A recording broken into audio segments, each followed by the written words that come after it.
এই জমিতে তবু তোমার হয়নি মালিকানা, এবার তোমার ভাষার হবে সেটা সবার জানা।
আজকে আমরা মূলত হেমাদপুর মোড় থেকে বিদ্যানগর মোড় পর্যন্ত মিছিল করার উদ্দেশ্যে সকাল 9টায় রওনা দিয়েছি।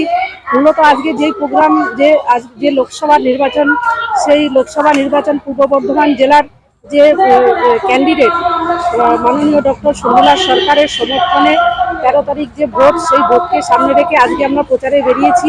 মূলত যারা লক্ষ্মীর ভাণ্ডার প্রাপক তারা এক কালারের লক্ষ্মীর ভাণ্ডারের শাড়ি পরে আজকে মূলত আমরা এই প্রচারে বেরিয়েছি। লক্ষ্মীর ভাণ্ডারকে মূলত সামনে রেখে মাননীয় মুখ্যমন্ত্রী মমতা বন্দ্যোপাধ্যায় বিশেষ করে মহিলাদের যে উন্নয়ন করেছেন, মহিলাদের শুধুমাত্র মহিলাদের নয়, বাংলার প্রতিটি মানুষের যা উন্নয়ন করেছেন, আমরা বিশ্বাস করি যে শুধুমাত্র বাংলার অন্যান্য মানুষ নয়, বিশেষ করে মহিলাদের যা উন্নয়ন করেছেন এটা বিশ্বের দরবারে একটা স্থান লাভ করেছে বলা যেতে পারে। সেই হিসেব মতোই আজকে আমরা সকালবেলা এই রোদ্দুরের মধ্যে বেরিয়েছি।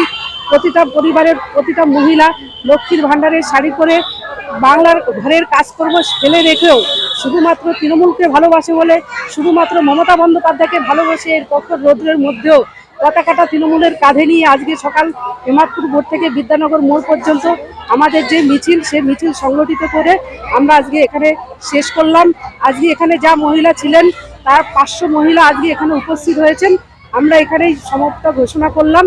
মাননীয় মুখ্যমন্ত্রী মমতা বন্দ্যোপাধ্যায়ের উন্নয়নকে সামনে রেখে মূলত আজকে এই পদযাত্রা, এটাকে সামনে রেখে আমরা যেমন শুরু করেছি, আমরা চাইব আগামী দিনে যাতে মাননীয় মুখ্যমন্ত্রী মমতা বন্দ্যোপাধ্যায় এই উন্নয়ন আরও যাতে মানুষের কাছে বেশি পৌঁছে গিয়ে মাননীয় মুখ্যমন্ত্রী মমতা বন্দ্যোপাধ্যায়কে আমরা দেশের প্রধানমন্ত্রী হিসাবে দেখতে চাই। এইটুকুই সকলকে বলার। সকলকে তৃণমূল কংগ্রেসের পক্ষ থেকে, বিশেষ করে মহিলা তৃণমূল কংগ্রেসের পক্ষ থেকে ধন্যবাদ জানাই। জয় হিন্দ, বন্দে মাতরম, তৃণমূল কংগ্রেস জিন্দাবাদ, মমতা বন্দ্যোপাধ্যায় জিন্দাবাদ, এলাকার বিধায়ক স্বপন দেবনাথ জিন্দাবাদ।